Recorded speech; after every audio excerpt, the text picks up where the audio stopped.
జై గురుదేవ్. ఓం శ్రీ సాయిరామ్. దివ్య ప్రేమ స్వరూపులారా, నిన్న మీరు విద్యా వ్యవస్థను గురించి, విద్యా విధానాన్ని గురించి తెలుసుకున్నారు. ప్రస్తుతం ప్రపంచవ్యాప్తంగా అమల్లో ఉన్నటువంటి విద్యా విధానం భౌతికపరమైంది. దాన్నే మెటీరియలిస్టిక్ ఎడ్యుకేషన్ అంటారు.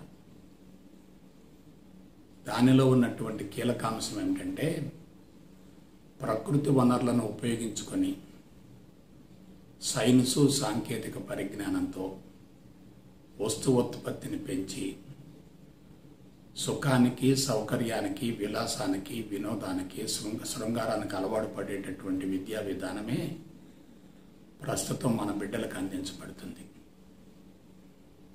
ప్రకృతి వనరులను అతిగా ఉపయోగించుకోవటం అంటే అది అధర్మమే కదా. కాబట్టి అధర్మాన్ని పెంచేటటువంటి విద్యా విధానం వల్లనే ప్రపంచం ఇప్పుడు అనేక ఘోర విపత్తులను ఎదుర్కొంటుంది. విపరీతంగా పోటీతత్వం పెరుగుతుంది, నైతిక విలువలు దిగజారిపోతున్నాయి, మనోకాలుష్యం పెరుగుతుంది, నెగిటివ్ ఫోర్సెస్ తారాస్థాయికి చేరుతున్నాయి. కుటుంబ వ్యవస్థ, వివాహ వ్యవస్థ, చాతుర్వర్ణ వ్యవస్థ, వైదిక వ్యవస్థ మొత్తం కలుషితమైపోతున్నాయి. ప్రస్తుత పరిస్థితులు ఇంత దారుణంగా ఉంటే ఇక భవిష్యత్తు ఎలా ఉంటుందో ఒక్కసారి ఊహించుకోండి. మనం ఒక ఫ్యాక్టరీలోకి ముడి పదార్థాన్ని పంపిస్తే అంతిమంగా నాణ్యమైనటువంటి ఫినిష్డ్ ప్రోడక్ట్ వస్తుంది. ప్రస్తుతం ఏం జరుగుతుందంటే, విద్యాలయం అనేటటువంటి ఫ్యాక్టరీలోకి విద్యార్థి అనబడేటటువంటి ఫినిష్డ్ ప్రోడక్ట్ను పంపిస్తే రా మెటీరియల్ బయటకు వస్తుంది. అంటే సంస్కారాన్ని కోల్పోయేటటువంటి విద్య నేర్చుకుంటున్నారు, శీల సంపదను కోల్పోయేటటువంటి విద్య నేర్చుకుంటున్నారు, అవినీతిని పెంచేటటువంటి విద్య నేర్చుకుంటున్నారు, అధర్మాన్ని పెంచేటటువంటి విద్య నేర్చుకుంటున్నారు. ఒకే ఒక మాట చెప్తున్నాను, విద్యా వ్యవస్థలో సమూలమైనటువంటి మార్పులు రాకపోతే ఈ ప్రపంచాన్ని ఎవరూ పరిరక్షించలేరు. ఇటువంటి ప్రమాదకరమైనటువంటి విద్యా విధానం భారతదేశంలో ఉద్భవించింది కాదు. పాశ్చాత్య దేశాల వాళ్ళంతా కూడా బాహ్యముఖ ప్రయాణంలో ఉంటారు. శాస్త్రవేత్తలు, సాంకేతిక నిపుణులు మొత్తం భారతదేశంలో ఉత్పన్నం కాలే. వాళ్ళు ఇతర దేశాల్లో తయారయ్యారు. అటువంటి సాంకేతిక పరిజ్ఞానం ద్వారా ప్రకృతి వనరులన్నీ కూడా విచక్షణ రహితంగా భస్మమైపోతున్నాయి. ప్రకృతిని పదార్థంగా చూడటం వేరు, ప్రకృతిని పరమాత్మగా చూడటం వేరు. ప్రకృతిని పరమాత్మగా చూస్తున్నప్పుడు దాని పట్ల గౌరవం ఉంటుంది. ప్రకృతిని పదార్థంగా చూస్తున్నప్పుడు దానిని తన అవసరాలకు ఉపయోగించుకోవాలనే భావన కలుగుతుంది. దీనికి అంతటికి మూల కారణం ఏంటంటే పెట్టుబడిదారీ వ్యవస్థ. ఆ పెట్టుబడిదారీ వ్యవస్థకి ఎక్కడ బీజం పడుతుందంటే విద్యాలయాల్లోనే, విద్యా వ్యవస్థలోనే. కాబట్టి మన చేతులను మనమే కాల్చుకుంటున్నాం, మన బిడ్డల జీవితాన్ని మనమే బుగ్గిపాలు చేస్తున్నాం, మన బిడ్డల జీవితాలను మనమే బుగ్గిపాలు చేస్తున్నాం. సంవత్సరం పెరుగుతుందంటే సమస్యలు పెరుగుతున్నాయి కదా. దీనిని గురించి ఎందుకు ఆలోచించలేకపోతున్నారు? పాలకులు కానీ, న్యాయమూర్తులు కానీ, మేధావులు కానీ, విద్యావంతులు కానీ, యంత్రాంగం కానీ, పారిశ్రామికవేత్తలు కానీ, వ్యాపారస్తులు కానీ వీళ్ళంతా కూడా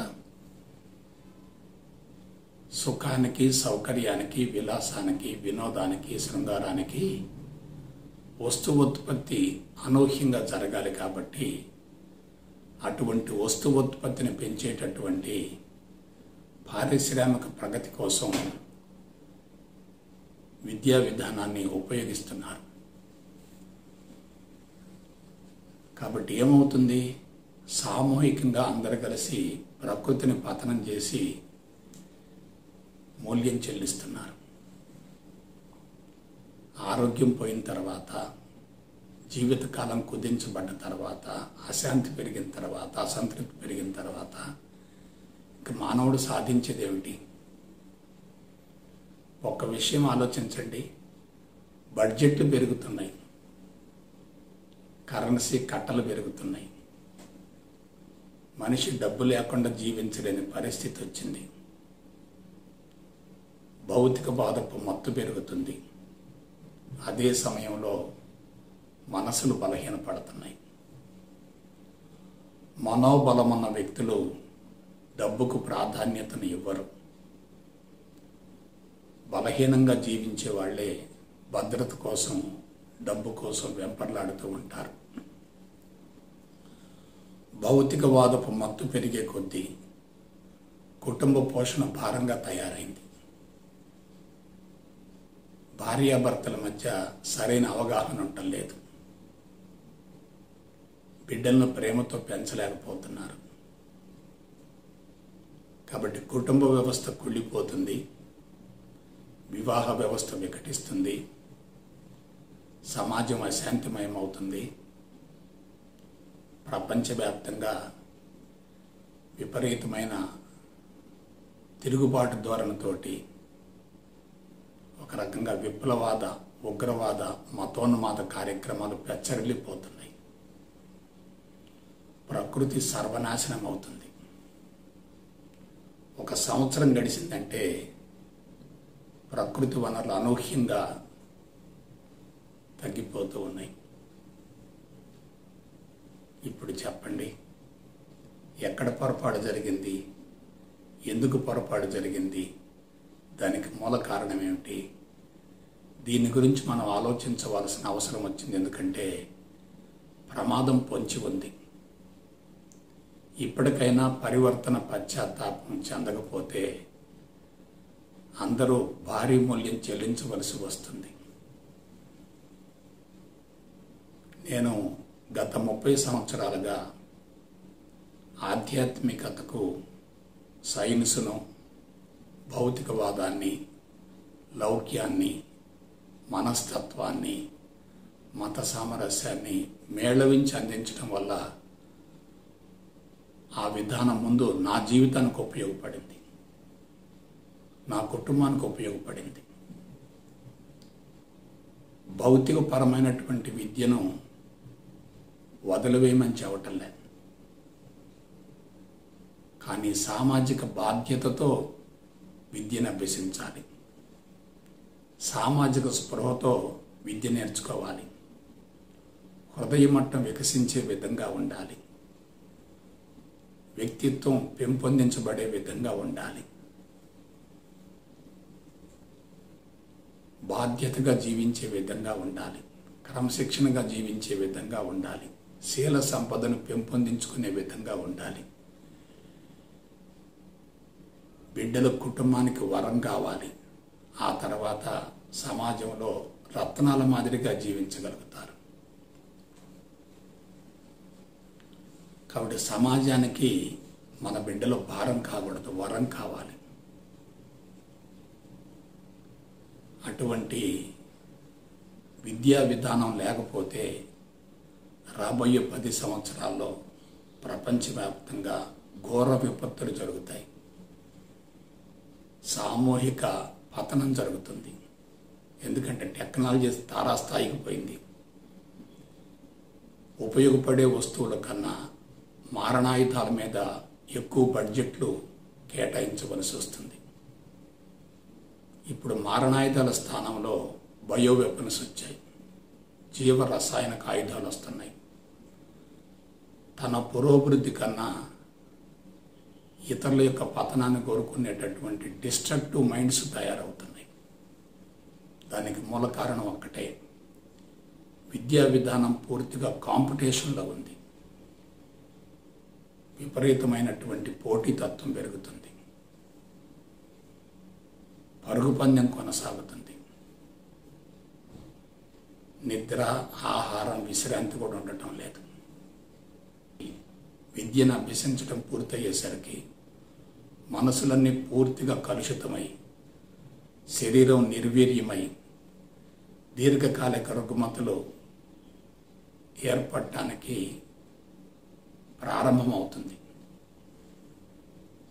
అంటే కలుషితమైనటువంటి మేధస్సుల ద్వారా, మనసుల ద్వారా శరీరం పూర్తిగా బలహీనపడుతుంది.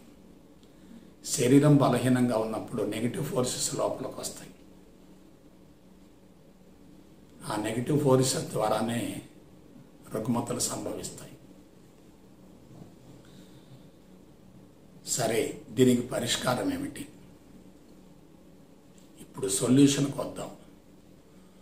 ముందు సమస్యను గురించి తెలుసుకోవాలి, సమస్య యొక్క తీవ్రతను అంచనా వేయాలి, మూల కారణం తెలుసుకోవాలి, ఆ తదుపరి పరిష్కారం వైపుకి వెళ్ళాలి. భౌతికపరమైన విద్య తప్పనిసరిగా ఉండాలి, కానీ అది భౌతికవాదాన్ని పెంచే విధంగా ఉండకూడదు, భౌతికవాదపు మత్తును పెంచకూడదు. భౌతికవాదపు మత్తును పెంచకుండా ఉండాలంటే దానికి ఆధ్యాత్మిక విద్యను, బ్రహ్మ విద్యను, పరా విద్యను జోడించాలి. Be careful, we must be both subjective and objective. అంతరంగ శుద్ధి ఉండాలి, సమాజానికి మనం ఉపయోగపడాలి. అంతరంగ శుద్ధి ఉండాలి, సమాజానికి మన జీవితం ఉపయోగపడాలి. మనం సమాజంలో ఒక భాగం అనుకోవాలి, ప్రపంచంలో ఒక భాగం అనుకోవాలి, ప్రకృతిలో ఒక భాగం అనుకోవాలి. అందరూ నా బిడ్డలు అనుకోవాలి. వాళ్ళకి సేవ చేయటమే, వాళ్ళ బాధ్యతను స్వీకరించడమే నా జీవిత పరమార్థం అనుకోవాలి. దానికోసం మనం తప్పనిసరిగా మన బిడ్డలకు అందించవలసినటువంటి విద్య ఏమిటంటే యోగ విద్య, ఆధ్యాత్మిక విద్య, బ్రహ్మ విద్య, పరా విద్య. అయితే దురదృష్టం ఏంటంటే ప్రస్తుతం అటువంటి విద్యను అందించేటటువంటి అనుకూలమైన వాతావరణం కూడా లేదు. కారణం ఏమిటి? ఆధ్యాత్మిక విధానం అంతా కూడా అశాస్త్రీయంగా ఉంది, కమర్షియల్గా తయారైంది, మూఢనమ్మకాల్లో ఇరుక్కుంది, బంధాలను పెంచుతుంది, చేదస్తాన్ని పెంచుతుంది, మనిషిని ఇంకా బలహీనపరుస్తుంది. కాబట్టి భౌతిక విద్యలో ఎంత ప్రమాదం ఉందో యోగ విద్యలో కూడా అంతే శాతం ప్రమాదం ఉంది. మనిషి ఇక్కడ ఇరుక్కొని పోతున్నాడు, అక్కడ ఇరుక్కొని పోతున్నాడు. కాబట్టి ఒక వినూత్న విధానానికి మనం రూపకల్పన చేయాలి. భౌతికవాదపు మత్తు పెరగకూడదు, ఆధ్యాత్మిక పిచ్చి ఉండకూడదు.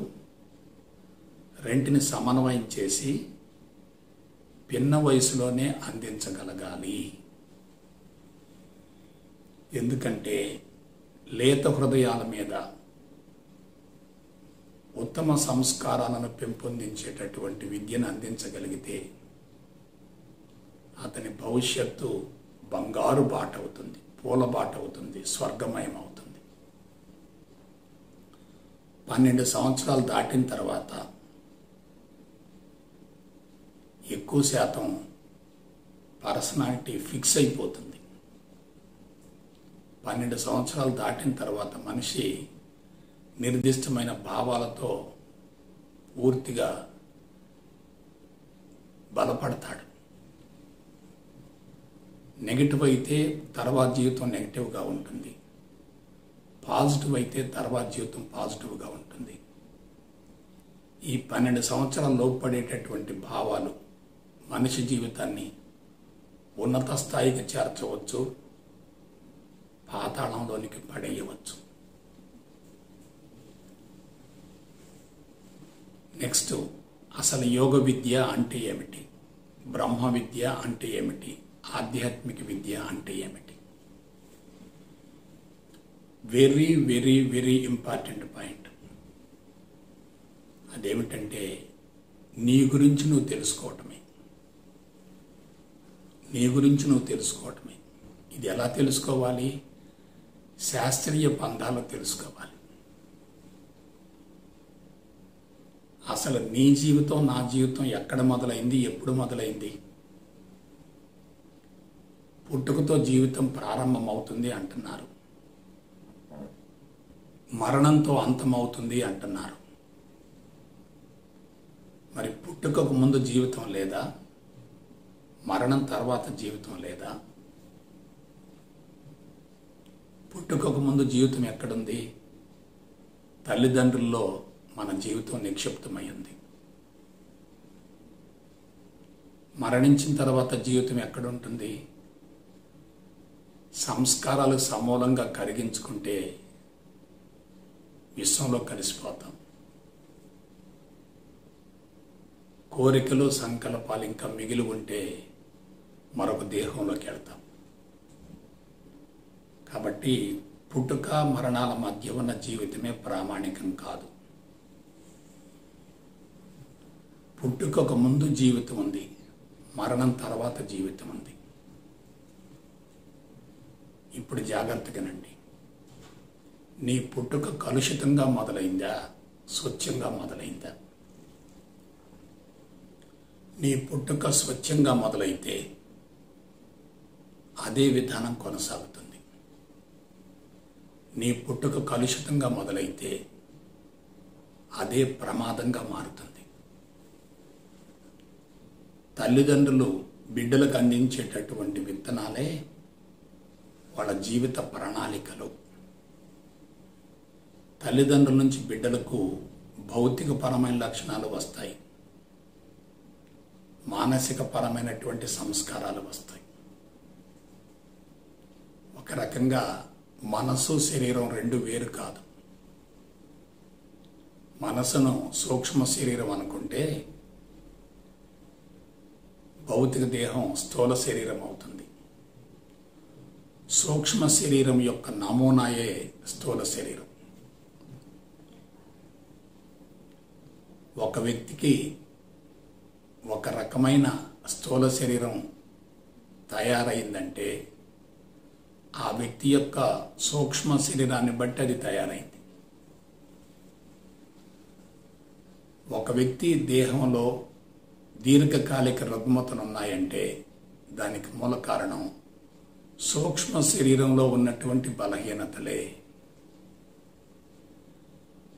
సూక్ష్మటువంటి బలహీనతలే స్థూల శరీరంలో రుగ్మతలుగా రూపాంతరం చెందుతున్నాయి. తల్లిదండ్రులు బిడ్డలకు ఇచ్చేటటువంటి సంస్కారాల్ని సంచిత కర్మలు అంటారు. పుట్టుక నుండి మరణం వరకు ఆ వ్యక్తి లౌకిక ప్రపంచంలో ఉంటూ ఏర్పరచుకునేటటువంటి సంస్కారాలని ప్రారబ్ధ కర్మలు అంటారు. నేను సైన్స్ పరంగా చెప్తాను. తల్లిదండ్రుల ద్వారా బిడ్డలకు సంక్రమించేటటువంటి ఆ సంస్కారాలని, సంచిత కర్మల్ని హెరిడిటరీ టెండెన్సీస్ అంటారు. అతని జీవిత కాలంలో ఏర్పరచుకునేటటువంటి ప్రారబ్ధ కర్మల్ని ఎక్వైర్డ్ టెండెన్సీస్ అంటారు. సంచితం ఉత్తమంగా ఉంటే ప్రారబ్ధం ఉత్తమంగా ఉంటుంది. సంచితం కలుషితంగా ఉంటే ప్రారబ్ధం కూడా కలుషితంగా ఉంటుంది. అయితే ఇక్కడ కీలకమైన అంశం ఏంటంటే సంచితం కలుషితంగా ఉన్నప్పటికీ ఆ సంచిత కర్మలు ప్రకోపించకుండా లేత వయసులోనే పసి హృదయం మీద ఉత్తమ సంస్కారాలు అనబడేటటువంటి బీజాలు వేసేటట్లయితే సంచిత కర్మల తీవ్రత తగ్గుతుంది. కొన్ని సందర్భాల్లో సంచితం ఉత్తమంగా ఉన్నప్పటికీ భౌతిక పరమైన విద్యను నేర్చుకోవటం వల్ల ప్రారంధములో చెడు సంస్కారాలు బలంగా ఏర్పడి సంచితాన్ని కూడా బలహీనపరుస్తాయి. కాబట్టి సంచితం బలంగా ఉన్న ప్రారంధంలో మార్చుకోవచ్చు. సంచితం బలంగా ఉన్న ప్రారంధంలో దాన్ని మార్చుకోవచ్చు. సంచితంలో చెడు సంస్కారాలు బాగా ఉన్నాయనుకోండి, ప్రారంధంలో వాటిని మార్చుకోవచ్చు.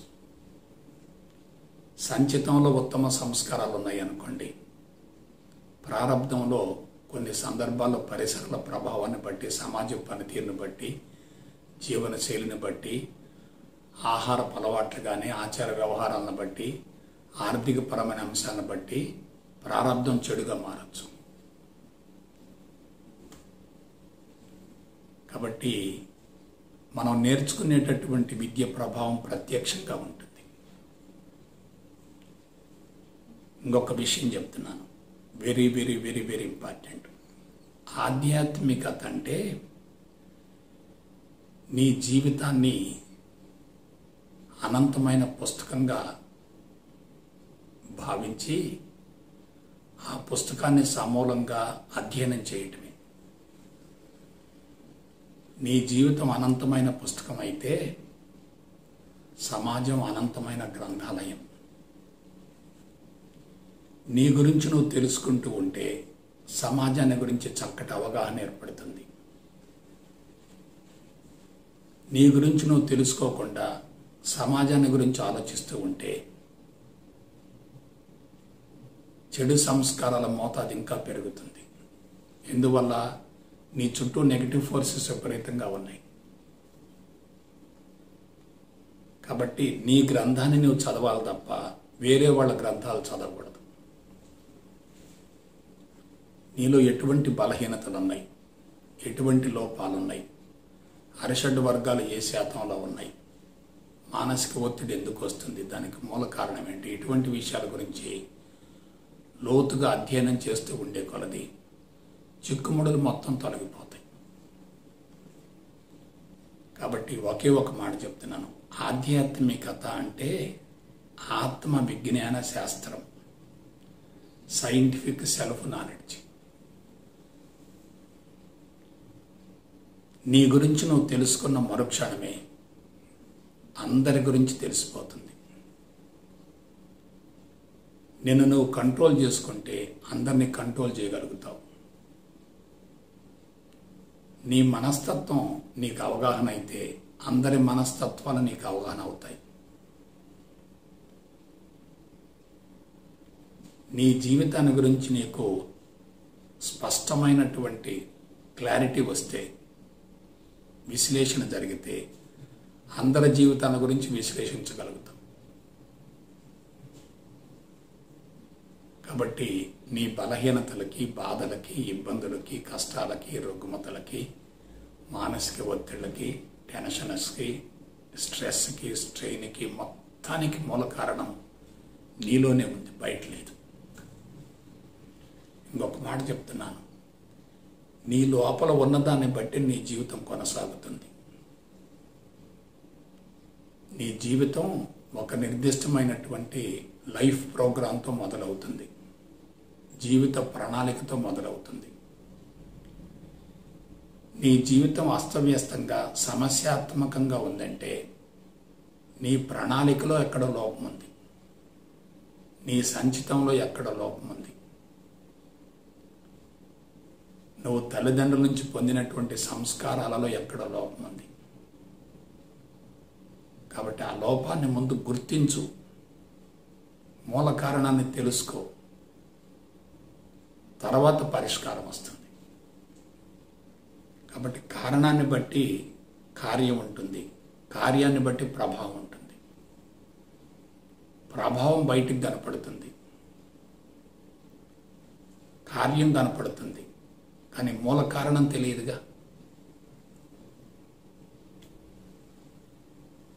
కాబట్టి మనం ఏం చేయాలి? మూల కారణాన్ని గుర్తించాలి.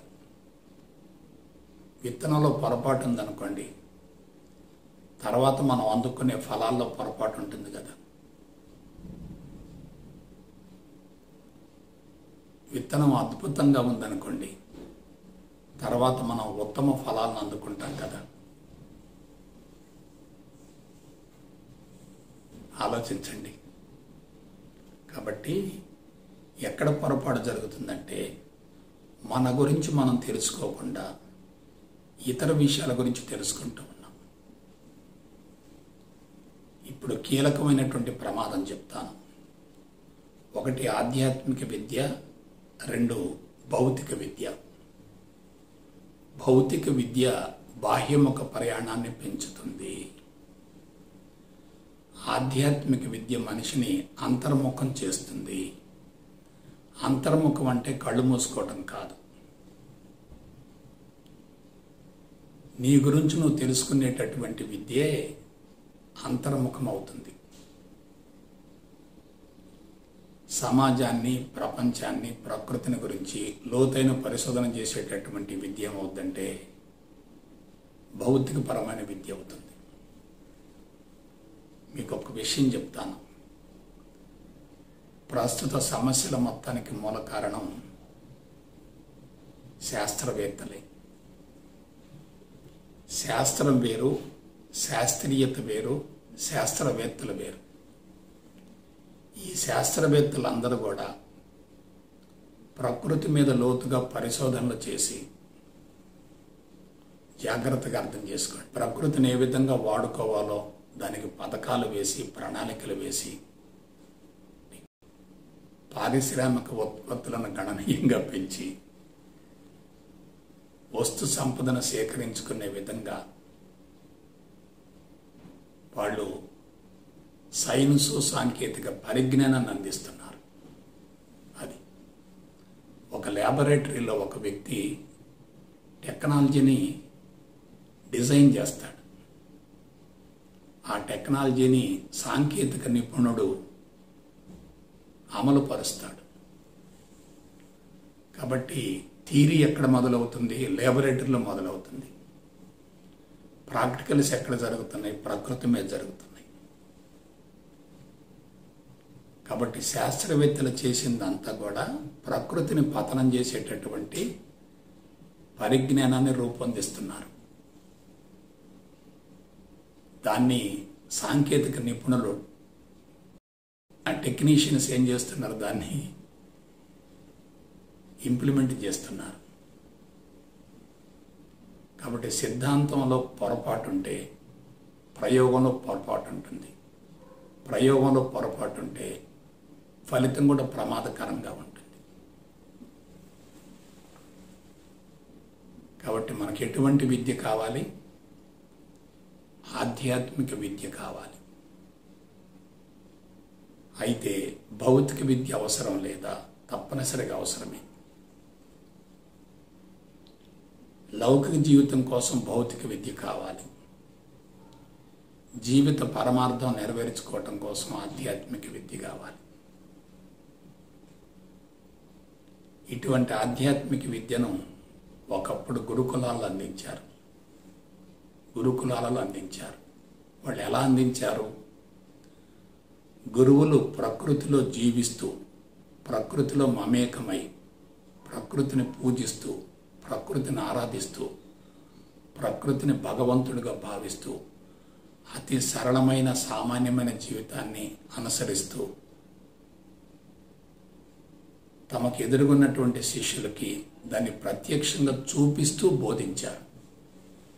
దీన్ని ఏమంటారంటే ప్రత్యక్ష అనుభూతి అంటారు. వాళ్ళు అందించేటటువంటి విధానం అంతా కూడా స్వచ్ఛమైంది, సత్యమైంది, డైరెక్ట్ కనపడుతుంది. వాళ్ళు జీవించే జీవన విధానం ఎలా ఉంటుంది? పవిత్రంగా ఉంటుంది. జీవన విధానం పవిత్రంగా ఉంటే జీవితమే సాధనగా మారుతుంది కదా. కాబట్టి గురువు శిష్యులు అందరూ కూడా ఒకే వాతావరణంలో ఉండేవాళ్ళు, ప్రకృతిలో జీవించేవాళ్ళు, ప్రకృతి నుండి లభించేటటువంటి పదార్థాన్ని స్వీకరించేవాళ్ళు. ఆ ప్రకృతిని ప్రత్యక్షంగా చూస్తూ గురువులు శిష్యులకి ఆత్మ విద్యను అందిస్తూ ఉండేవాళ్ళు. ఈ ట్రెడిషన్ చాలా గొప్పది, మహోన్నతమైనది. ఎందుకంటే సిద్ధాంతం ఒక చోట రూపొందించబడి ప్రాక్టికల్స్ మరొక చోట జరుగుతున్నాయంటే వ్యత్యాసం ఉంటుంది. ప్రాక్టికల్స్తో కూడినటువంటి సిద్ధాంతం అయితే మనసుకు హత్తుకుపోతుంది. పంచదార తీయగా ఉంటుంది అనేది సిద్ధాంతం అయితే ఆ పంచదార తినేంత వరకు అనుభవం రాదుగా. ఇవాళ ఏమవుతుంది? ఈ టెక్నీషియన్స్ మొత్తం కూడా విద్య నేర్చుకుంటున్నారు.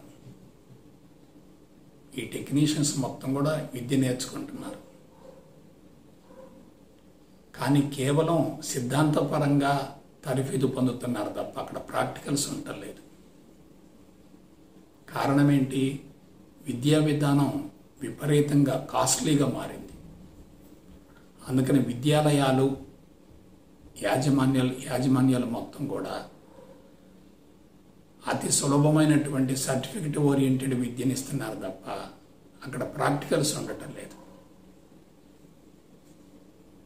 తనకు సర్టిఫికెట్ కావాలి, ఆ సర్టిఫికెట్ ద్వారా ఉద్యోగం వస్తుంది, ఉద్యోగం వస్తే వివాహం అవుతుంది, వివాహం అయితే సంసార జీవితం కొనసాగుతుంది, వివాహం కాకపోతే జీవితం అసంతృప్తిగా ఉంటుంది. దానికోసం ఏం చేస్తున్నారు?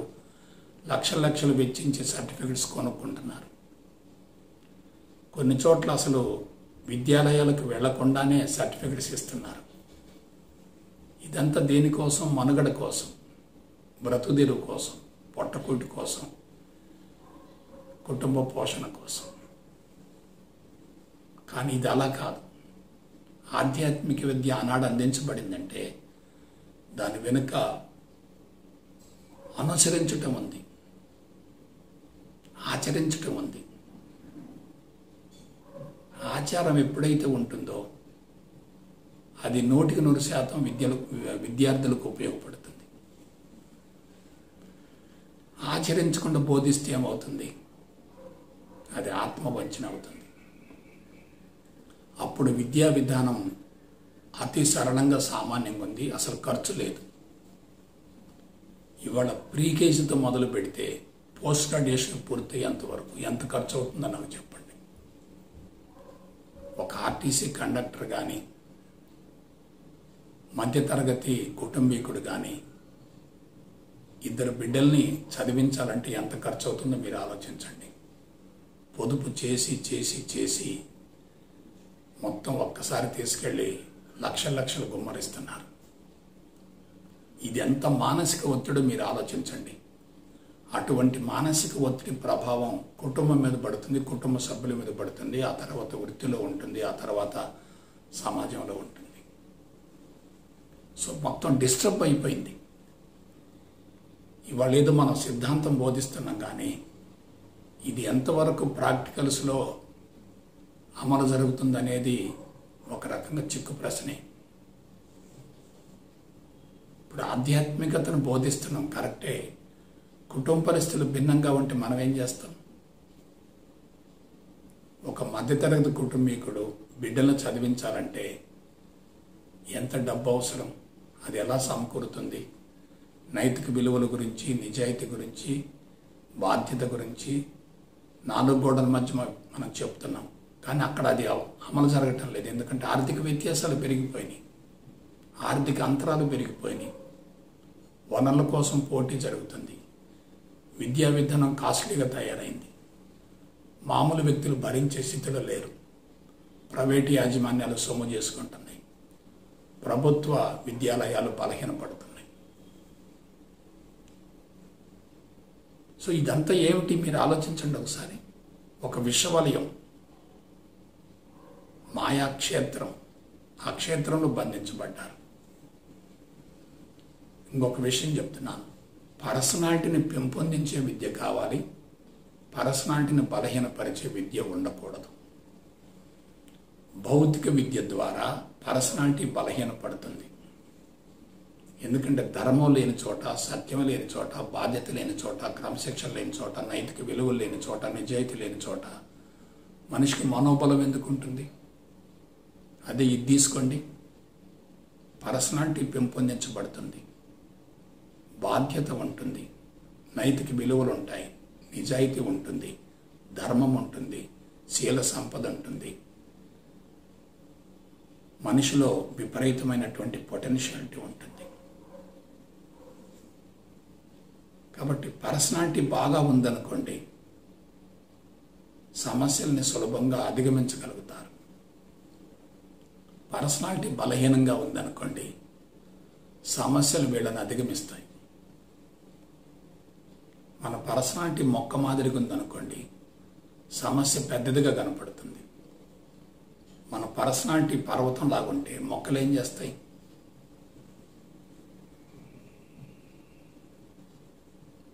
కాబట్టి వయసు మళ్ళిన తర్వాత చాలామంది యోగాకు వస్తున్నారు, వాళ్ళలో మార్పు రాదు. ఎందుకంటే రుచులు, అభిరుచులు, భావాలు, సిద్ధాంతాలు, కులం, మతం, వర్గం, ప్రాంతం, పార్టీ వగైరా వగైరా మొత్తం కూడా వాళ్ళ నాడీ వ్యవస్థలో జీర్ణించుకొని పోతాయి. 12 సంవత్సరాలు దాటిన తర్వాత మనిషిని మార్చడం చాలా కష్టం. కష్టం కాదు, అసాధ్యం. ఎందుకంటే మూల నిర్మాణం బలహీనపడింది, బేసిక్ కాన్స్టిట్యూషన్ వీక్ అయిపోయింది. అతనికి మస్తిష్కంలోకి ఎంత వేదాంతాన్ని జొప్పించినా అది ప్రవేశించదు, ప్రవేశించిన అర్థం కాదు, అవగాహన కాదు, ఆచరించడం సాధ్యం కాదు. ఇప్పుడు యోగాకి ఎందుకు వస్తున్నారు? ఏదో ఒక అవసరం ఉండి వస్తున్నారు, అసంతృప్తి ఉండి వస్తున్నారు.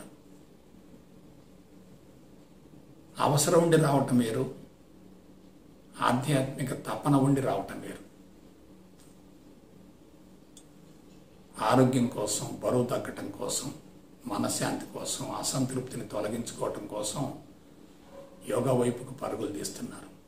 అందుకే యోగా కూడా అనేక రకాలుగా రూపాంతరం చెందుతుంది. ఎందుకంటే వచ్చే సాధకుల యొక్క అవసరాన్ని బట్టి విధానాలు కూడా మారుతూ వస్తున్నాయి. ఇదంతా కూడా ఎలా జరుగుతుందంటే, మనిషి యొక్క మస్తిష్కం బలహీనపడ్డ తర్వాత అతను చేసే ప్రతి పని కూడా తనకి ప్రమాదమే, సమాజానికి ప్రమాదమే. ఇంకొక విషయం చెప్తున్నాను, భౌతికపరమైన విద్య వల్ల, వస్తు సంపద పెరగటం వల్ల మానవుల యొక్క జనాభా పెరిగింది, ఇతర జాతులు క్షీణించిపోతున్నాయి. ఒక 50 సంవత్సరాల క్రితం ఒక దేశ జనాభా ఎంత, ఇవాళ ఆ దేశ జనాభా ఎంత? జనాభా పెరుగుతుందంటే అవసరాలు పెరుగుతున్నట్లే కదా. అవసరాలు పెరుగుతున్నాయి అంటే ఉత్పత్తి పెంచాలి కదా. ఉత్పత్తిని పెంచాలంటే పరిశ్రమలు పెరగాలి కదా. పరిశ్రమలు పెరుగుతున్నాయంటే యంత్రాలకు, ఆ యంత్రాల్లో వాడేటటువంటి ముడి పదార్థానికి ప్రకృతిని ఉపయోగించుకోవాలిగా. కాబట్టి మొత్తం ప్రకృతి మొత్తం చిన్నాభిన్నం కావటానికి మూల కారణం ఏంటంటే జనాభా పెరగటం, అంతే మోతాదులో కోరికలు పెరగటం, అంతే మోతాదులో వస్తు సంపదను పెంచుకోవాలని పరితపించడం. బాపురే, చూడండి ఎక్కడ పొరపాటు జరిగిందో. వీటన్నిటి గురించినటువంటి అవగాహన ఉంటేనే నీ మనసులో స్పష్టత ఏర్పడుతుంది. మనసులో క్లారిటీ ఉంటే స్పీచ్లో క్లారిటీ ఉంటుంది. మనసులో కన్ఫ్యూజన్ ఉంటే అందించే విధానం కన్ఫ్యూజన్గా ఉంటుంది, అందుకునేటటువంటి వ్యక్తికి ఇంకా అనుమానాలు పెరుగుతాయి. అందించేటటువంటి వ్యక్తిలో క్లారిటీ ఉండాలి. అందుకే నేను మరొకసారి చెప్తున్నాను, సైన్సుని, భౌతికవాదాన్ని, మనస్తత్వాన్ని, లౌక్యాన్ని, మత సామరస్యాన్ని, ఆధ్యాత్మికతకు మేళవించి పరిపూర్ణ జ్ఞానం ఇవ్వాలి. ఎలా ఉండాలి? శిష్యుడి యొక్క మనోబలం పెరగాలి, పర్సనాలిటీ పెరగాలి. ఎవరి మీద ఆధారపడకుండా తనంత తానుగా తన సమస్యను పరిష్కరించుకునేటటువంటి సమర్థత ఉండాలి. దానికి ఒకే ఒక రాచబాట ఏమిటంటే తనను గురించి తాను సమూలంగా తెలుసుకోవటం. ఏంటంటే దీనిలో ఉన్న కీలక రహస్యం, సంచిత ప్రారంధ కర్మల మొత్తాన్ని కూడా సమూలంగా కోకటి వేర్లతో సహా తొలగించడం. సంచిత కర్మలు పోవాలి, ప్రారంధ కర్మలు పోవాలి. సొంత ఎజెండా ఉండకూడదు, సొంత ప్రణాళిక ఉండకూడదు, సొంత పథకాలు ఉండకూడదు, గోల్స్, ఎయిమ్స్, టార్గెట్స్ ఉండకూడదు. మనిషి జీరో స్టేట్కి వెళ్ళాలి. జీరో స్టేట్కి వెళ్ళిన తర్వాత తనకి ఏది కావాలో దాన్ని పొందాలి. కాబట్టి జీరో స్టేట్ నుండి మనం కార్యక్రమాలు నిర్వహిస్తున్నప్పుడు అహంకారం ఉండదు, నేను ఫలానా అనబడే భావన ఉండదు. అవి లేనప్పుడు ఏమవుతుంది? ఫలితాన్ని ఆశించటం ఉండదు. ఫలితాన్ని ఆశించకపోతే ఏమవుతుంది?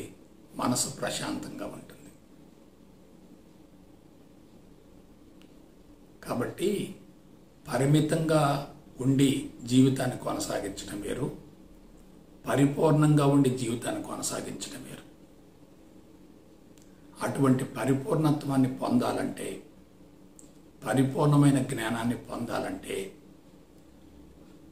విద్యా వ్యవస్థలో ప్రత్యేకించి 12 సంవత్సరాల లోపు పిల్లలకి ఈ విధానాన్ని అమలు జరపాలి. నేను 3 పాయింట్లు చెప్తున్నాను. 5th క్లాస్ లోపు మంత్ర యోగా ఉండాలి. మంత్రాలు మంత్రాలు మంత్రాలు అవన్నీ కూడా డివైన్ సౌండ్స్, పవిత్రమైనటువంటి శబ్దాలు, మంత్ర. మామూలు ఎడ్యుకేషన్ ఉండాలి. 100% ఆధ్యాత్మిక విద్య అంటే ఎవరు రారు. పైగా వచ్చినా కానీ అటువంటి ఆధ్యాత్మిక విద్యను అందించేటటువంటి అనుకూలమైన వాతావరణం లేదు. అందుకని మంత్ర యోగా 5th క్లాస్ లోపు, హై స్కూల్ స్థాయిలో మోరల్ యోగా, నైతిక విలువలు పెంపొందించే యోగా,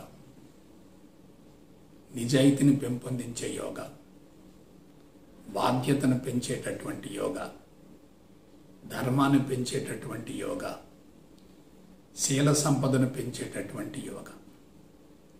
5th క్లాస్ లోపు మంత్రాస్ వస్తే ధారణా శక్తి పెరుగుతుంది, మెమరీ పవర్ పెరుగుతుంది.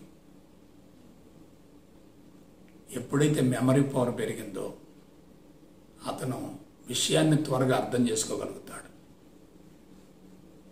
మోరల్ ఎడ్యుకేషన్ వస్తే భవిష్యత్ జీవితం ఎలా ఉండాలో దాని గురించినటువంటి చక్కటి అవగాహన ఉంటుంది. కానీ ఈ ఎడ్యుకేషన్ వచ్చినప్పటికీ సంచిత కర్మలు ఉన్నాయిగా, ఆ సంచిత కర్మలను ఏం చేయాలి? సమూలంగా కరిగించుకోవాలి. దానికి మెడిటేషన్ కావాలి. ఇప్పుడు జాగ్రత్తగా వినండి. సంచితంతో జీవితం ప్రారంభమవుతుంది, ప్రారంధం బలపడుతుంది. అప్పుడు సంచితాన్ని ఎట్లా మారుస్తావు? ప్రారంధం బలపడక ముందే సంచితాన్ని సమూలంగా కోకట వేర్లతో సహా తొలగించాలి. ఇప్పుడు ధ్యానం అంటున్నాం, ఓకే, నేను కాదంటలేదు. మనసు సంసిద్ధం కాకుండా ధ్యానంలో కూర్చుంటే ఏమవుద్ది?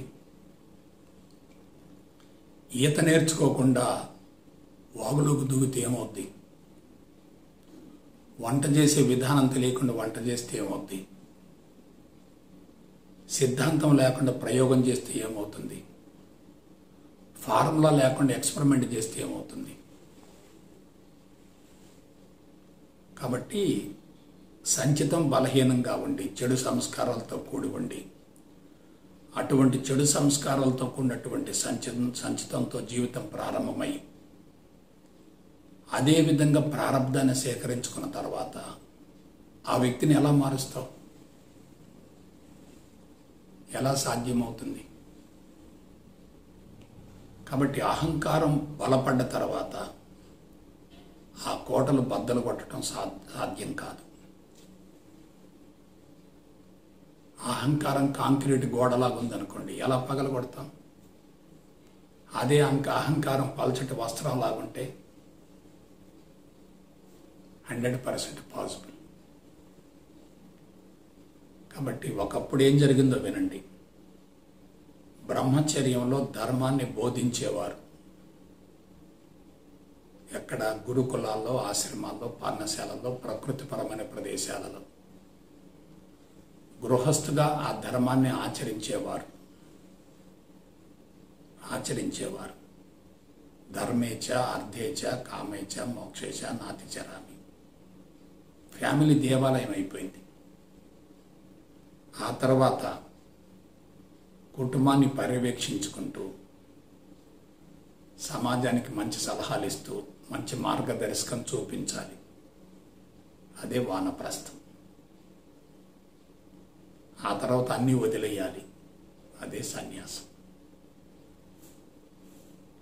కాబట్టి మరొకసారి చూడండి, పుట్టుక చెడు సంస్కారాలతో కూడి ఉండి జీవిత కాలంలో చెడు సంస్కారాలు ఎక్కువగా ఏర్పడి ఆ తర్వాత యోగాలోకి ప్రవేశిస్తే ఎటువంటి ఫలితం ఉండదు. ఇంకొక విషయం చెప్తున్నాను, కన్ఫ్యూజన్తో ఉండి మెడిటేషన్లో కూర్చుంటే కన్ఫ్యూజన్ ఇంకా పెరుగుతుంది. స్పష్టమైనటువంటి అవగాహన ఉంటే కళ్ళు తెరిచి ఉన్నప్పుడు ఎటువంటి స్థితి ఉంటుందో కళ్ళు మూసుకున్నప్పుడు కూడా అటువంటి స్థితే ఉంటుంది. దీనికి ఒక్కటే పరిపూర్ణ అద్వైత బ్రహ్మజ్ఞానం, ఇంటిగ్రేటెడ్ మోనిస్టిక్ స్పిరిచువల్ నాలెడ్జ్. ఎలా ఉండాలి? నీ సంచిత ప్రారబ్ధ కర్మల్ని సమూలంగా కోగట వేర్లతో సహా తొలగించే విధంగా ఇంటిగ్రేటెడ్ మోనిస్టిక్ స్పిరిచువల్ నాలెడ్జ్ కావాలి. ఇది అందించే వాళ్ళు ఇవాళ లేరు, అందుకోవడానికి సిద్ధంగా ఉన్నవాళ్ళు కూడా లేరు. ఎందుకంటే సాధకులు కానీ శిష్యులు కానీ ఆశించి వస్తున్నారు గురువుల దగ్గరికి. గురువులు కూడా తమ అనుభవాన్ని పంచటంలే, తమకు తెలిసినటువంటి సిద్ధాంతాన్ని పంచుతున్నారు. నాకు తెలిసినంత వరకు సిద్ధాంతాన్ని తెలుసుకున్నటువంటి డాక్టర్ కన్నా జబ్బును అనుభవించినటువంటి రోగికి దాని గురించినటువంటి విషయం బాగా తెలుస్తుంది. రోగిది అనుభవం, డాక్టర్ది సిద్ధాంతం. సిద్ధాంతం మారొచ్చు కానీ అనుభవం మారదు. నా జీవితంలో జరిగింది అది. ఎలా మొదలైంది? Full negative. తమోగుణం రజోగుణం తారాస్థాయిలో ఉన్నాయి. ఆధ్యాత్మిక మార్గంలో చేరిన తర్వాత నేను తిరోగమనం చెందా. ఎందుకంటే అందించేవాళ్ళు కరెక్ట్గా అందించాలి. There must be scientific procedure. దానికి తప్పనిసరిగా బయాలజీ తెలియాలి, పరిణామ సిద్ధాంతం తెలియాలి, శరీర ధర్మశాస్త్రం తెలియాలి, శారీరక వ్యవస్థను గురించి సంపూర్ణ అవగాహన ఉండాలి. ఎప్పుడైతే సైన్స్ని ఆధ్యాత్మికతను జోడించామో దట్ బికమ్స్ ఇన్ టోటల్. అందుకే science without spirituality useless. Spirituality without science is dangerous. If both are matched together we can create wonders in this world. అటువంటి ఆధ్యాత్మికతను గురించి రాబోయే రోజుల్లో ప్రతి విషయాన్ని శాస్త్రయుక్తంగా మీకు అందిస్తాను. స్పష్టంగా అవగాహన చేసుకోండి. జీవితాన్ని ఎవరికి తాకట్టు పెట్టద్దు, కానీ గురుడిగా నమ్మొద్దు. తొందరపడి అనుసరించవద్దు. నీకు క్లారిటీ ఉన్న తర్వాతనే సాధన మొదలు పెట్టండి. కన్ఫ్యూజన్తో ఉండి సాధన చేస్తే కొండ నేలకు మందేస్తే కొండ నేలకు పోతుంది. అదే కన్ఫ్యూజన్ లేకపోతే స్పష్టత ఉంటే సాధన ద్వారా శక్తి పెరుగుతుంది. కాబట్టి అటువంటి సాధనా విధానానికి మీ మనసులను సంసిద్ధం చేసుకొని జీవిత పరమార్థం నెరవేర్చుకుంటూ భావితరాలకు ఆధ్యాత్మిక విద్యను అందించే ప్రణాళికలతోటి పథకాలతోటి మనందరం సంయుక్తంగా ముందుకు సాగాలని చెప్పి ఆశిస్తూ ఆకాంక్షిస్తూ అందరినీ నిండు మనసుతో ఆశీర్వదిస్తూ సెలవు తీసుకుంటా. జై గురుదేవ్, జై గురుదేవ్, జై గురుదేవ్.